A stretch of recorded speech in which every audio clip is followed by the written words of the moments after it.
เลี้ยวตัวไทย มันเดือดเลยเนาะ เดือดให้ยังอีก ไป แล้ ดิ ว ข่อยมีลูกสาวบ่อยากให้ข่อยเป็นพ่อเฒ่าเพิ่นนะเบาๆดินะ เอิ้นย้อนเราเท่าคนบ่เอิ้นนั่นว่าจังซั่น เอาข่อยมีลูกสาวเลย เคยแล้ว ผู้ใดบ่ทันได้นั่นห้องข่อยพ่อเฒ่าบ่ได้นะ ใครบ่ทันมีเมียนะบ่ แม่น เขามีเมียแล้วบ่อุลินะ เบาดีมีเมียกับห้องข่อยประตู แม่นบ่จ้อย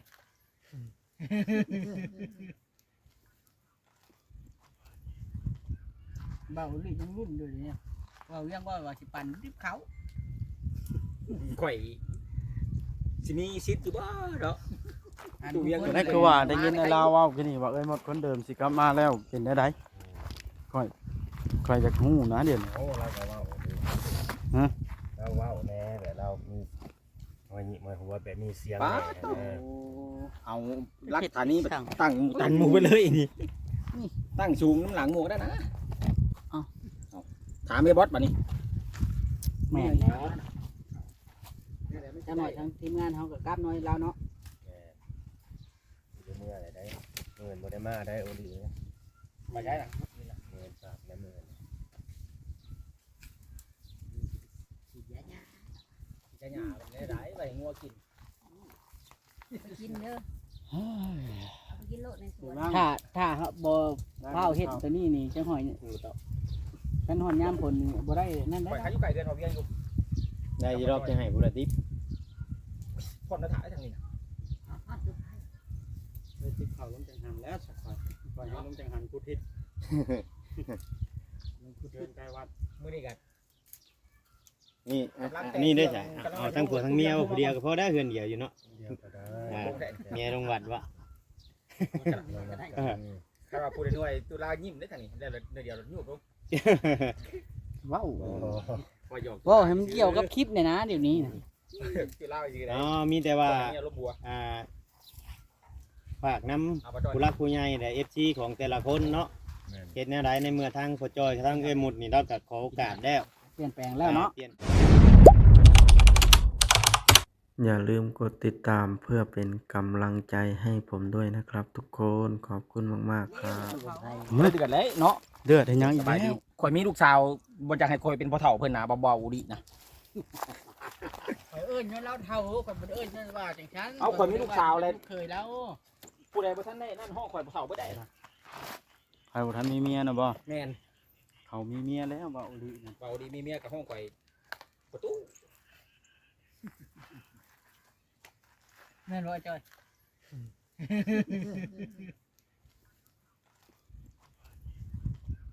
เบาลิยังรุ่นอยู่เนี่ยเว้ายังว่าสิปั่นดิบเขา ข่อยสิมีสิทธิ์อยู่บ่เนาะ ดูยัง ได้คือว่าได้ยินไอ้ลาวเว้าคือนี่ว่าเอ้ยหมดคนเดิมสิกลับมาแล้วเป็นได้ไดค่อยจะฮู้นะเดี๋ยวนี้ โอ้เราก็เว้าดี ฮะ เราเว้าแน่แต่เรามีหัวหยิบหัวแบบมีเสียง ป้า แน่ โต เออ เอารักฐานนี้ไปตั้งตันหมู่ไปเลยนี่ตั้งสูงน้ำหลังหมู่ได้นะเอาถามไอ้บอสบัดนี้ แม่นจังหน่อยทางทีมงานเฮาก็กลับน้อยแล้วเนาะ แม่อยู่เมื่อไหร่ได้เงินบ่ได้มาได้โอลีนะ มาใช้นะ เงินฝากแล้วเงิน จะหยาเป็นได้ไปงัวกิน ไปกินเด้อเอาไปกินโลดในสวน ถ้าเฮาบ่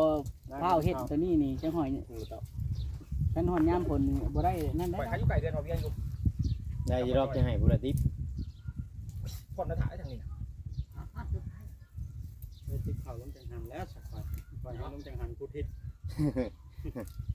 มันพุทเดินไกลวัด มื้อนี้กัน นี่อันนี้ได้ใช่เอาทั้งผัวทั้งเมียว่าผู้เดียวก็พอได้เฮือนเดียวอยู่เนาะ เดียวก็ได้ อ่าเมียลงวัดวะ ถ้าว่าพูดด้วยตุลายิ้มได้ทางนี้แล้วเดี๋ยวยุบลง เว้า โอ้ พอหยอก เว้าให้มันเกี่ยวกับคลิปเนี่ยนะเดี๋ยวนี้นะ ตุลาอีกแล้ อ๋ ว อมีแต่ว่า เนี่ยลบบัว ฝากน้ เอาไป ำผู้รักผู้ใหญ่และFCของแต่ละคนเนาะ แม่น เฮ็ดแนวใดในเมื่อทางพ่อจอยทางเอ้ยหมุดนี่เราก็ขอโอกาสแล้ว เปลี่ยนแปลงแล้วเนาะ เปลี่ยนแปลงแล้วประมาณ 4,000ปลายด้วยว่า 5,000ตีคร่าวๆ5,000เนาะ ตีข้าว5,000เลย จาก5,000 บาท ตัวมันทนเนาะ ยังดียังทนเลยเนาะ เพอตะกี้ข่อยซื้อนั่น 4,500สิจัดมาใส่แต่ว่าคุมื้อนี้ยังมีขึ้น 5,000 อยู่หมุงนี่แหละ 5,000 บาท บ่เกินนี่หรอกเท่าไหร่นั่นไปเนาะ 3 ล้านพอง่ายๆซะ เอาแต่จ้างอย่างเดียวเนาะในความคิดนี่เนาะเอาแต่จ้างก็แล้วบ่มีแนวแก่แล้วบาทนี่จะไปว่าบ่มีนั่นมีนี่อีกได้อบาทนี่สมมุติว่าได้จักมา เพิ่นยังสิว่านั่นเด้อเนาะ เออ มีแต่ว่าเฮ็ดแนวใดก็อย่าให้เฮาสู้ให้เพิ่นเบิ่ง แม่น สู้ให้ FC เบิ่งต้องเฮ็ดให้เพิ่นเห็น ต้องเอาจริง ต้องเอาจริง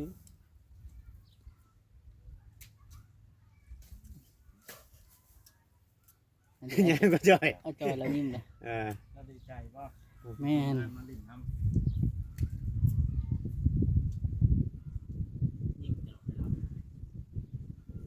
ขอบใจไอ้จอยที่เราเป็นภาพนี่บอกว่าถึงอีก เราขึ้นได้อยู่วะแต่ก็ขามเรายังขึ้นได้จะเว้าจังกบข้าว ขามงามันลายได้ภาพมันจะมีงา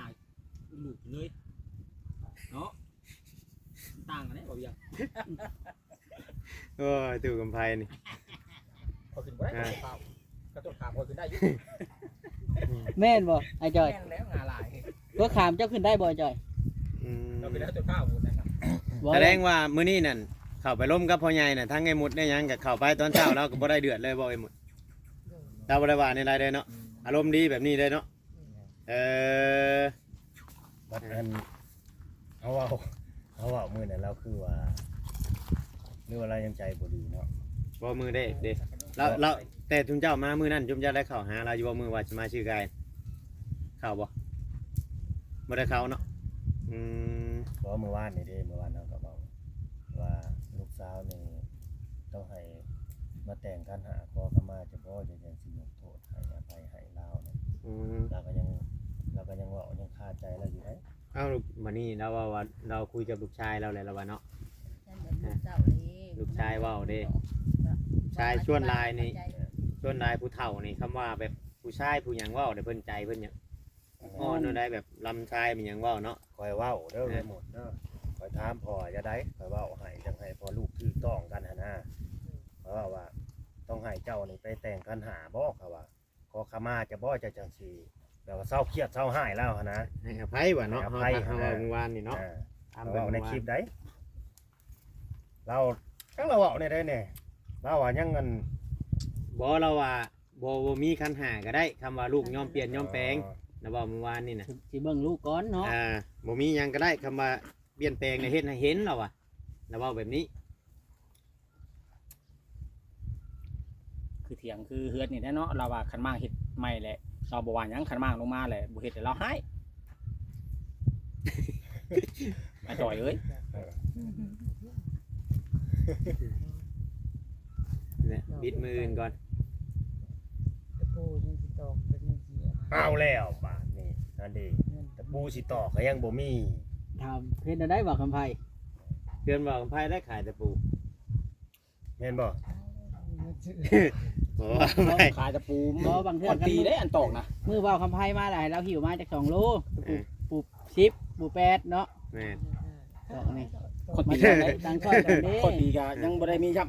แน่สิตอกก็ดิ อย่าหำกาแมวดำบ่ ยาฮอด ห้วยไปช้าลองเบิ่งเอาสิอันเบ้าจากเด็กจากหน่อยบ่ต้องเบ้าจะว่ามันหอมคือจะว่ามื้อนั้นน่ะให้ลองห้วยเบิ่งได้หมดลองห้วย แล้วเหลียวหนีแล้วจะ ลองอันนั้นเบิ่ง แล้วจากหัวได้แล้วดีเหลียวหนีนะแล้วยันได้แล้ว เจ้าอย่าให้เขาแล้วบอกให้เจ้ายาสูบยานะ แบบว่าให้ห่างออกมาเนาะ แม่ สูบจากสูบลายนี่ลดลงมาสูบเหลือน้อย พอจ้อยนะบ่พาเรายา เราว่าสิยาคันจะยาได้จอย ยาได้บ่ กันผู้นึงยาผู้นึงบ่ยาผู้นึงฉุบมันหอมได้บ่นี่ แม่น หอมหุยๆได้ ค่อยทยอยออกเนาะค่อยทยอยยา ก็ยากินยาสูบมือละน้อยสิเนาะลดลงเสียยาปูดปาดบาดเดียวมันยากเลยเนาะอาจอย แม่น อายุน้องเจ้าผู้นั่นน่ะอายุเราจักปีข่อยเอิ้นเราน้องเนาะ อ้วนนะน้องอ้วน อ้วน ใช่อายุชาวกว่าเนาะ ถามไผก็บ่จักเนาะถามพ่อใหญ่อายุตัวเองก็บ่จักบ่ฮู้จัก มันตัวปีคานขี่เสือมาเกิดได้แล้วอ่ะจักไป พี่น้องเอ้ย บ่วัดไปหยังนั่นน่ะ สิมากสิเฮ็ดใหม่ไปเบิ่งเตา ไปเบิ่งสู่เตาเฮ็ดเตา สูตรที่ซัง ไม่ยอม ฆ่าแล้วได้เบาอย่างเอ้ย ถ้าแล้ว ฆ่าได้ว่าสิมา มั่างลงมาบัด อ่า บ่มีแนวเฮ็ด แม่ สมมุติว่าสิ สังกะสี มั่างลงมาบัดจำนวนพระเฒ่าสิให้อีกนี่นะบ่มีอุปกรณ์นี่บ่พามั่งใครกลัว ต้องได้ทุนได้อย่าง เพ กล้า ราะว่า ว่าสิ เพ พ่อ ราะ ได้ ว่า เนาะ ไม้โค้งห่างมันนี่มันพอแล้วนี่คันทำมากลงมาเฮ็ดหลังน้อย มันน่ะบ่มีตะบอกตะปูบัดนี่ ตะปูดอกหนึงที่ตอกก็บ่มี แล้วก็สังกะสีเนาะ แม่ แม่น จังกะสีก็พากระจาดกับ นั่นดิ กับตะปูน่ะเดี๋ยวนี้นะ แม่ เห็นหลังคาก็บ่มีสังกะสี แม่นแล้ว แต่ว่าตามเฮาเบิ่งไม่นี่ถ้าว่ามาลงมาเฮ็ดน้อยนี่อยากพอ แม่น มีแต่เป็นเมียนนั่นแหละเขามาค่ะใหญ่ค่ะซอยเรือเขามาจังมากลงบัด เนาะ คันว่ามั่างเลยบ่เฮ็ดแบบทางบ่เฒ่าบัดสิว่าให้อีกได้ ลองให้โอกาส เราลงมาแล้ว ทาง เฮ็ดให้ พอ เรา พอหมดกับแม่จ้อย พอจ้อยกับแม่หมดอีกทีนึงเนาะ ว่าบ่ได้เนาะว่าไปสิจองเนี่ยบ่มากลงมาประว่าจืดหนี้ซะแล้วพอแห้งอีกแล้วบาดนี่เฮ็ดนี่ได้ซะ เราให้สิยำเบ่สอง เอ้ามีแต่ว่าถ้าว่าทางผู้รักผู้ใหญ่ได้เห็นคลิปนี้ก็ให้เพิ่นพิจารณาเบิ่งเด้อเนาะ แม่พิจรณ ถ้าว่าอยากจะซื้อตะปูว่าง่ายๆใช่พี่น้องเอ้ยบ่ได้ว่า นั่นแหละนี่น่ะ เอาเงินเอาคำให้เพิ่นออกซื้อตะปอกตะปูซื้อคอนตอกคอนตี้นะให้เพิ่นเฮ็ดให้เพิ่นนั่นมีอุปกรณ์ พา เพราะ กระ ว่า จาดกระจีดเนาะ แม่น มากลงมา แต่มั่งลงมาแต่บ่เฮ็ดได้เฮ็ดบัดจังหน่อยสิว่าอ้าวมามั่งนู่นนั่นนี่อีกพี่น้องเอ้ยเนาะก็ช่วยไปนะพี่น้องจักสิว่าในไรเนาะเบิ่งนำกันถ้าว่าเพิ่นสิเฮ็ดอะดี สมมุติว่าคำว่าอันนี้คำว่าบ่มีอะดีก็จำตะบอกตะปูก็มือใดสิมั่งอะดีกับทีมงานเฮานี่ล่ะสิเก็บกันผู้ ชื่อให้เนาะ เด็กผู้เด็กผู้น้อยชื่อตะปูมาให้ ก็ยังขาดสังกะสีผากระตาด คอยว่าได้อัน แม่นตกจังสีกับพากระจาดนี่ล่ะบ่เวียง จำตะปูน่ะเฮาชื่อให้ได้อยู่เนาะ ชื่อให้ได้เอาเฮือนเบาคำไผก็ได้นะ จำตะปูอะเนาะ บ่ฮอด2-3โลดอก แม่นบ่บางคำไผ แม่นแม่น มีแต่ว่าพังโอกาสจากผู้ใหญ่ใจดีเพิ่นพี่น้องเนาะเนี่ยว่าขาดแต่อันนี้แหละให้เพิ่นเบิ่งให้เพิ่นพิจารณาเดี๋ยวมื้อหน้ามื้อในจังชุมเฮาจังสิมาอัปเดตเบิ่งใหม่เนาะเพราะว่าตอนนี้น่ะเพิ่นเบิ่งอยู่เพิ่นเฮาต้องอัปเดตไปเรื่อยๆนะถ้าว่าสมมุติป้าปึ๊บเดี๋ยวมาถ่ายปั๊บบัดใหม่ก็เพิ่นก็ บ่ บ่ ต่อยขึ้นไปยังนะ เชื่อเฮาอีกเฮาสิเว้าหยังเพิ่นก็บ่เชื่ออีกทุกสิ่งทุกอย่างต้องถ่ายให้เพิ่นเบิ่งเบิดพี่น้องเอ้ย บ่ต่อยขึ้นไปบุก พอ บ้า มาน งลง ไอ้ มา จอย ก็มีแต่แป้นปูแต่ลังมุงมันบ่มีสังกะสีกับผากระตาด แม่นแต่ว่าไม่ข่าวนี่ยังใช้ลายอยู่ไม่ข่าวไม่เสียง มันก็มีปัญหาอยู่นี่แหละแต่ว่ามากลงมาแล้วมันเฮ็ดบ่ได้ เนาะบ่เวียงบ่ได้อยู่เนาะตรงนั้นน่ะ ยังได้ค่อยเบิ่งนะวาน ห้อมเขารุ่นนี้ทางพ่อเฒ่าเพิ่นก็เว้าอยู่เฮาตัดออกเขียนออกดอกสมมันน่ะ บ่อันซุมเจ้าก็โทษเด้อบ่ได้มีเงินติดโตวก็เลยบ่ได้ซื้อสังกะสอกสังกะสีนี่บ่พอมีเลยบ่ บ่มีเลย บ่มีเลยเนาะ ตอนนี้มีแต่คอกินน้ำเอื้อยแบบกระเป๋ากับน้ำ อ๋อ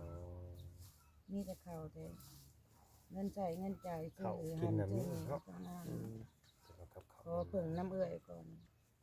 อันนี้นะ FC เพิ่นว่าสมมุติว่า มีเงินเข้ามาให้เจ้าปึ๊บนี่เพิ่นว่าบ่ฮอด3มื้อเพิ่นว่าจุ่มเจ้าสิให้ชื่อเหล้ากินอีกรอบเพิ่นว่าเจ้าให้สัญญาอยู่บ่ ให้สัญญาแล้วก็บอกเลิกลาคือจากตั้งใจแต่มันบ่มีเงินเฮ็ดตั้งใจคือแนวนี้พอกับแม่ให้อภัยแล้วให้เอื้อยเฮ็ดแนวใดจ้ะ นี่แหละพี่น้อง FC เนาะพี่น้องเนาะเพราะว่าในเมื่อเรา ตั้งใจแบบว่ามาอยู่แล้วสิพากัน ตั้งใจมาอยู่บ้านเกิด อยู่นี่แล้ว ในเมื่อเราอันนั่นได้ก็ให้ FC พิจารณาเบิ่งพี่น้องเนาะ ตั้งใจแล้วเนาะ นั่นแต่อย่างเดียวก็บ่ได้นั่นมันก็เนาะบ่มีหยังได้สาเหตุอะไรซะเขาสิซื้ออันตะปูให้กับยังกะสิบ่มีอีกคือเก่า มันพากระจาดบ่มีอีกคือเก่า ตั้งมุงก่อน การจ้อยไปเอิ้นเอาตัวบ่ แต่ นะ ว่าเฮามั่างลงมาแต่เฮาเฮ็ดโครงมันไว้แบบนี้บ่ อืม สมมุติว่าตะปูแหละอันจังซี่เนี่ยเฮามาใส่น้ำหลัง แม่น สมมุตินะ เพิ่นเนาะ จักแพนน่ะขาดเดือสำไรได้เฮาไล่ให้ผู้ใหญ่เพิ่นเบิ่งแบบนี้ไม้นี่เนี่ยคอยเบิ่งนี่ไม้นี่ได้อยู่แล้วไม้นี่ พออยู่เนาะ แม่นพออยู่ เสามัน ส่ ก็ วน มีแต่ ตะปอกตะปูนี่ มันก็ครับ ทีมงานนี่พอออกให้ได้ว่าง่ายๆซะ ได้ พอออกให้ได้ เอาให้ได้ อ่า มีแต่มากโลด มากลงมา เพราะว่าเนี่ยอะไรกะมัน สั่งมาก ชุมเจ้า อย่าง ก็ เดียวได้เลย อยู่ชำเก่าอะนะ ให้เพิ่นได้ สั่งมากรถนี่นะ มั่งรถเนี่ย เฮ็ดก็ต่อโค้งต่องังขึ้นนั่นนี่ก็ มีคนมาบุก มาไล่เบิ่งบ้านคิดไล่เบิ่ง มันเบิดทำได้เนาะ สิเบิดจำได้ภาคอาจารย์เบิ่งจากแผ่น เครื่องมันยังมันเพราะว่า ได้ดอกทำในหลายคนที่เราไปซอยกันปัญหาละสิบ ทีมงานซอยกันเอง แม่น ทีมงานซอยกันเองก็ได้อีดอกภาคอาจารย์นะทีมงานซอยกันเองก็ได้สังกะสีก็ไล่กัน ผู้ละแผ่นบ่ คนละแผ่น2แผ่นก็ได้กันบ่ได้อีหลีกับทีมงานเด้อ กันบ่มี งานใส่โลด ซอยเด้ เนาะบ่าวโอลิ แม่นได้จะได้เสมอบ่ดีฮะ สามสังกะสีน่ะ เพราะว่า ได้บ่าวยัง เพราะว่าเฮาสิเฮ็ดชอบลงแดบ่ได้ใหญ่ แม่ กว่านี้ กัน เนาะ บ่ได้อีหลีกับทีมงานหารกันใส่โลดสังกะสีฮะ โดย บ่ยากดอก สามบ้านลุงชมนี่ ใส่ เห็นบ่บ้านลุงชมตู้เวียงคู่เจ้าเนาะ ชมใช้อีกบัด เอาบ้านลุงชมบ้านตู้จอมโพนเจ้าเอิด ตู้โพดนะ ว่าเนาะสิน้อย นั่ กัน นแล้ แล้ว ว น้อยโพด น้อยโพด อยู่ บ่ สองคนอันนี้เนาะแจ้งว่า ช้ำชาเล่งนี่ได้บอกของไผว่าเดี๋ยวนี้ แม่นจะบ่ ใหญ่กว่าอยู่ดอก เรา นี่ บ่เคยเห็นน้ำใบได้สักแนว ว่าอะไรก็ซ้ำชาลิง อันนี้น่ะสมมุติว่าลงมาน่ะเฮ็ดขึ้นจาก6ต้นเฮ็ดขึ้น6ต้นบ่มี เฮ็ด ดอก จำเพิ่นเฮือนนั่นน่ะก็ได้ดีงาม เพราะว่า ทำเพื่อนชาวใบนี่นะ ก็ได้นะไปว่านะ เพิ่นเอาไว้จำได้แล้วบ่จ๊ะ ทรงโมเดิร์นเราได้นั่นน่ะ เพราะว่าจำเพื่อนที่หมู่บ้านนี่ เพื่อนน้องเติ้ลน่ะเนาะ อ่า จำเพื่อนน้องเติ้ล เพื่อนอันนั้นพอดีงาม พอดี อยู่กันสองคนเด้ จำเพื่อนน้องเติ้ลกับพอดี ได้ ได้ ต้นนี่โอเคแล้ว แต่ว่านี่แหละพี่น้อง ตามนั่นแหละเนาะอ้าวสบายดีเดี๋ยวหมดได้จ่อยไปหาทางห้องให้ซุมเจ้าเลยได้อนี่ หาทางลงให้เนาะ แม่นสบายดีสบายดี อ่า ขอให้มีผู้รักผู้ใหญ่ ซอยเรือ สวยเรืออะไรก็ให้อภัยแล้วก็เป็นอกเป็นใจข้าเจ้าเด้อพี่น้องเอ้ยตั้งจิตตั้งใจตั้งตนตั้งโตใหม่สิยอมเปลี่ยนยอมแปลงอะสั่นเหล้ากะสิบ่กินยากะสิบ่สูบสูบน้อยลง สูบยาพันธุ์นี่นะมีเงินชื่อสูบยาพันธุ์แล้วทาง อ้าวบ้านนี่ตั้งมกตั้งใจได้ ทางไอ้จอย ลุงจอยกับป้าหมดก็ได้ บ้านนี่เคยผิดพลาดมา1ครั้งแล้วนี่เฮือนชานก็ได้มั่างลงมาก็ จักสิใช้ได้ก็จะได้สิใช้ได้บ่ได้เนาะ ได้อ้อยไฟ บ่เบิ่งจะคือปวกจอเบิ่งไหลข้างในนี่ พวกเขากินได้เนาะ เนาะ คือมันกินข้างใน นี่ บ่มัน นี่เนาะ กินแต่หมูหัวเช้านี้แล้วเฮาฝากตรงนี้บัดเฮาเฮ็ดน้อยเฮาก็ยับเขาอีก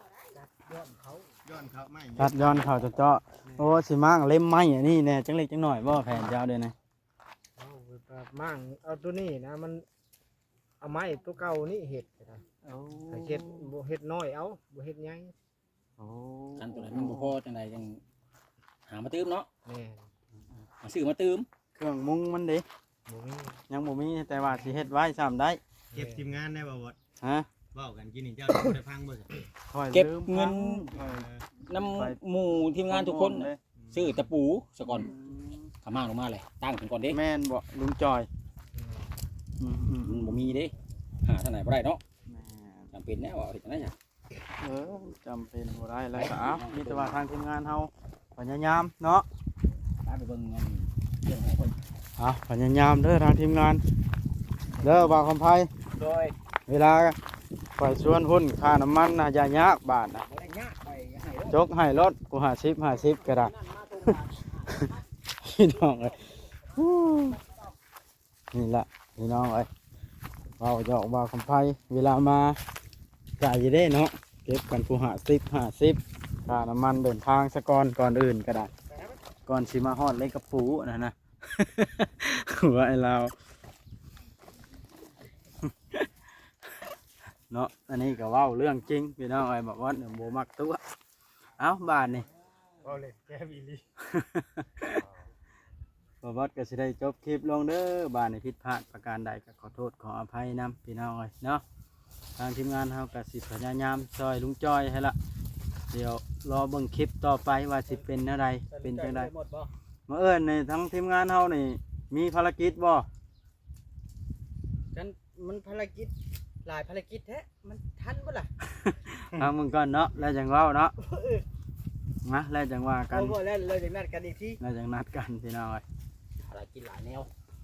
โอเคบ้านนี้บ๊ายบายเด้อคลิปหน้าจังพ่อกันพี่น้องเอ้ย